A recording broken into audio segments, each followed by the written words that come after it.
Bate-papo no ar, bate-papo já pronto, turbinas aquecidas e prontos para levantarmos voos altos aí nesse assunto tão importante que é entre o limite do amor e do ciúme.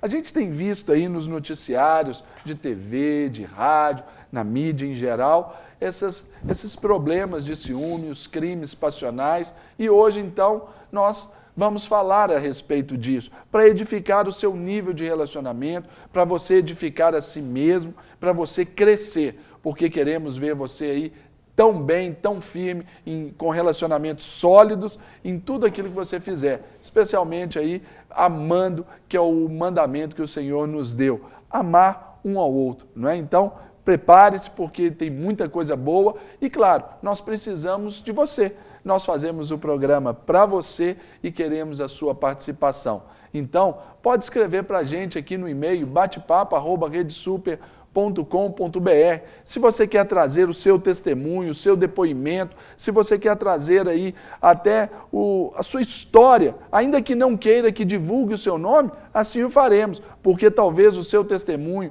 a sua experiência de vida pode ser importante para muita gente que está nos assistindo.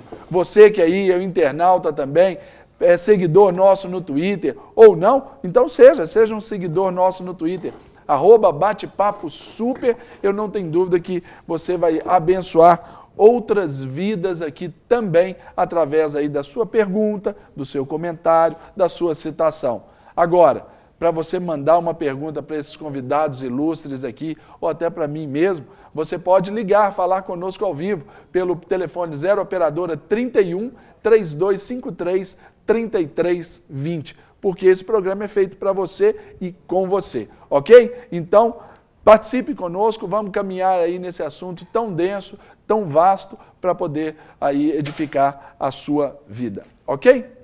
Gente, bom dia, prontos? Bom dia. Temos aí experiências, o Fabrício, que teve uma experiência de morar fora, a Marnês, que está se preparando para casar, não é isso? É isso mesmo. A Carla como psicóloga. Simone, se quiser também participar do nosso bate-papo, pode ficar à vontade. Vou começar aqui com a Carla. Carla, ciúme, o que é isso? Bom, o ciúme, vamos lá, né? O ciúme é um sentimento que todo ser humano tem, mas ele pode, inclusive, atingir vários níveis, né? Esse ciúme ele pode vir desde um nível normal até um nível patológico.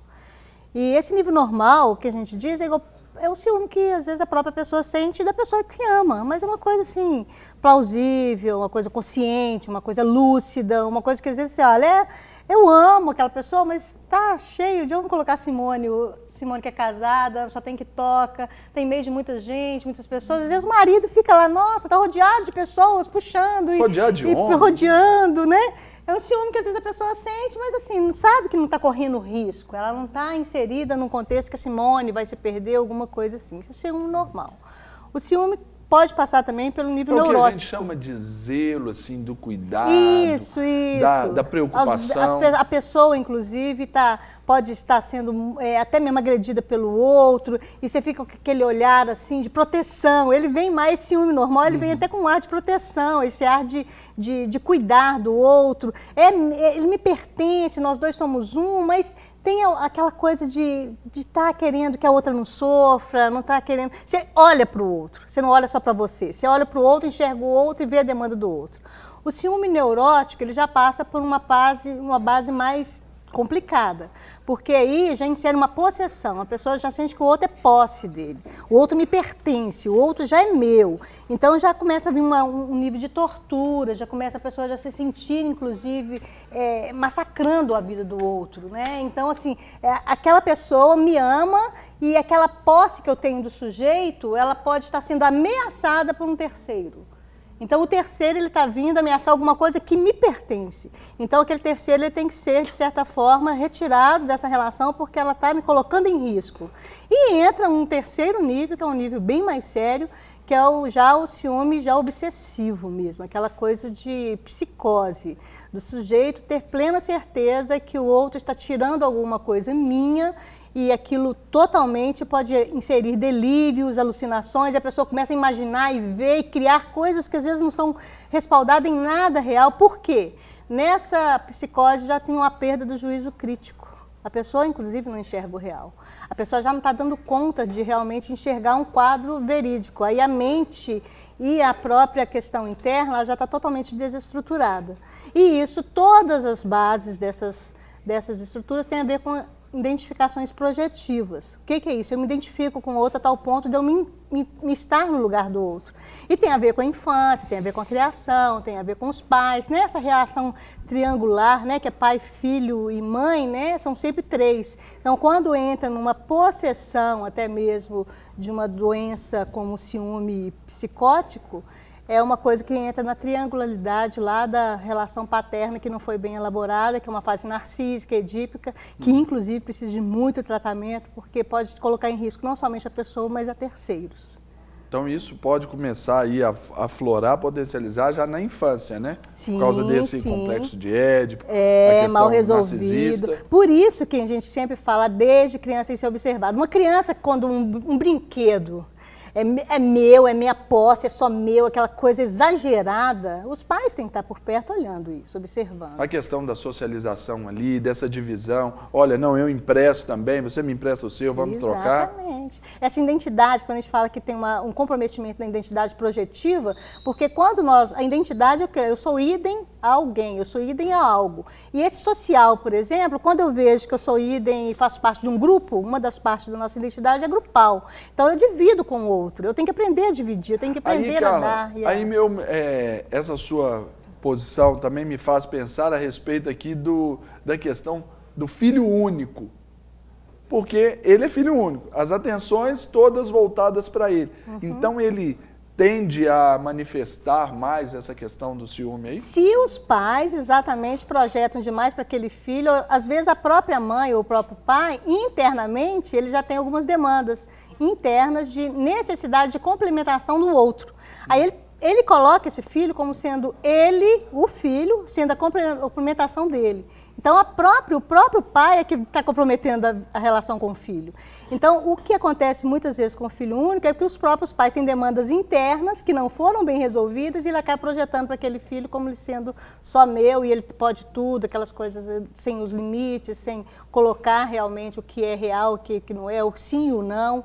Né? Essa coisa não é introduzida e já começa realmente uma relação bem complicada. Mas isso não é, às vezes também isso não pode vir ao longo do tempo pela índole da pessoa, não? Eu não entendi. O ciúme pode não vir também a partir do tempo, pela talvez índole da ocorrências pessoa. da vida, situações Exato. no caminhar aí. Pode. Por isso que ele pode transitar, desde o normal até o grave, e mudar em qualquer época, pode não ter hoje, amanhã começar a ter, e aí a pessoa pode estar vendo, peraí, o que está acontecendo comigo? Por que que eu estou agora tão insegura? Porque até, vamos colocar assim, a própria questão do ciúme excessivo, por que que eu estou tão instável com relação ao outro? Né? Porque o outro, ele está na minha história, mas ele não sou eu. Então, a própria questão do juízo crítico, a pessoa tem que começar a enxergar, gente, essa coisa em mim está anormal, está doendo, está machucando, a coisa é torturante. A própria sujeita tem que começar a ter essa visão. Se ela não dá conta de enxergar, o outro tem que começar a ver e alertar sobre isso. Porque uma ajuda, e ele é fundamental. Porque o sujeito, às vezes, ele não consegue gerenciar, que ele está projetando para uma única pessoa aquilo que ele não está conseguindo realizar para ele. E o ciúme, inclusive, ele é muito ligado à inveja. Então, a própria questão, os dois, eles têm praticamente o mesmo patamar. O invejoso é o quê? Eu quero que o outro morra, eu quero estar no lugar do outro, porque o outro tem tudo que eu tenho e eu não posso ter. E o ciumento é o contrário, ele que está sendo ameaçado por alguém algo que ele tinha e o outro está me tirando. Né? Mas o invejoso, ele entra no outro patamar. Mas essa projeção aí de algo que eu já tenho, que o outro quer me tirar, né? Isso. Aí ele já fica ressabiado. Em alerta, em alerta. Fabrício, você entrou aí na conversa, é isso mesmo. Agora vamos contar um pouco da sua experiência. Parece que você já namora, já tem 2 anos. Como é que é o nome da moça? Patrícia. Patrícia, ela já sabe que você está namorando? Depende de falar ao vivo aí, ela termina, tem problema. Acredito que sim. Você morou fora, 2 anos, você morou lá na Irlanda, não é isso?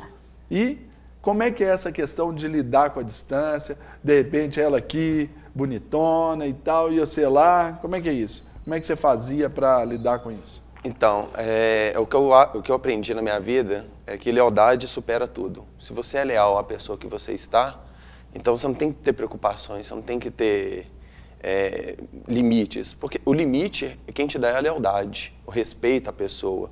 Se você a respeita, se você tem lealdade a ela, então você pode estar à distância que for, pode ter o que for perto de você, você ainda vai ser leal, você ainda vai ter respeito. Agora deixa eu fazer um papel aqui de promotor aqui numa situação dessa aqui. Tá, é lealdade. Mas se a gente fala de namoro, porque, por exemplo, quando a gente está casado, a gente já está num estágio um pouquinho mais avançado de conhecimento, de interação, de vivência. Nós estamos falando aqui do seu caso, que é de namoro, que é a fase de conhecimento, não é isso? Você está conhecendo esses princípios. Você não conhecia ela, não estava escrito na testa dela que leal. Claro que você buscava isso. Como, então, descansar nisso para conhecer bem e não ficar lá, não, o que ela está fazendo, o que está acontecendo, como está...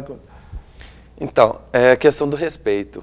Porque quando você dá respeito para a pessoa e ela percebe que você dá respeito a ela, existe o respeito mútuo, você acaba vendo que não existe tantos problemas, não existe tantas preocupações, não é necessário ter tantas preocupações. Porque você começa a lidar isso de forma mais clara. E também, eu acredito que não seja somente porque é um namoro que você não tem que ter respeito. Porque o casamento vem de um namoro, pelo menos na nossa sociedade. Então, para você ter um respeito num casamento futuro, se for o caso, tem que ter a partir do namoro. Porque senão não adianta você casar, não adianta você ter um relacionamento. A comunicação de vocês se dava como? Lá, Skype, internet? Skype, celular. De alguma forma você controlava horários, assim, ó, hoje é véspera de feriado e tudo, eu vou ligar às 10 horas da noite para ver se ela está em casa? Tinha alguma coisa assim? Não? Nada. Nenhum tipo de controle, porque eu acredito assim, é o que eu falei, respeito, quando você tem. Então, se a pessoa apenas virar para você e falar assim, eu vou fazer tal coisa, então pode ficar despreocupado a partir desse momento que você vê que a pessoa te dá um respeito. Hoje mesmo eu sei que ela está no Rio de Janeiro trabalhando sem nenhum tipo de problema. Bacana, agora vamos falar da situação inversa. Você é tranquilão, estava ali seguro, né? Uma forma de expressão aí sua desse relacionamento. E ela? Ela te ligava a hora, já sabia dos seus horários lá na Irlanda, diferença de fuso e tudo. Não. Como é que era isso? Não. Também tranquila? Tranquilona. A gente nunca teve esse tipo de problema, esse tipo de situação. Você tá atrasado 2 minutos, por que você não chegou em casa? E ela também, assim, ela sempre conhece meus amigos. Então eu não vejo o problema de ter ciúmes, porque ela sabe quem eu sou. E ela já me conhece há um tempo antes da gente começar a namorar. Então ela já sabia como que eu era. Então eu nunca mudei, assim. Vocês já se conheceram antes, sim, né? Vocês já eram amigos. Então a base desse relacionamento de vocês foi pela amizade. Exato. Né? Aí depois vocês caminharam, olha, vamos aí você foi para lá? Fui, exatamente. Fui para lá. Aí, claro que fica abalado por um certo tempo, isso é claro, porque todo mundo fica abalado sentimentalmente, mas depois você vê que consegue solidificar as coisas mesmo estando longe, porque é uma relação mútua de respeito e cordialidade. É um contrato sem assinaturas. Não, bacana. Ele está com bons indícios aí já do que o amor tudo suporta, tudo crê, tudo o amor tudo não arde em ciúmes. O dele não arde, 1 Coríntios 13, 4, né, cara? 1 Coríntios 13. É isso aí.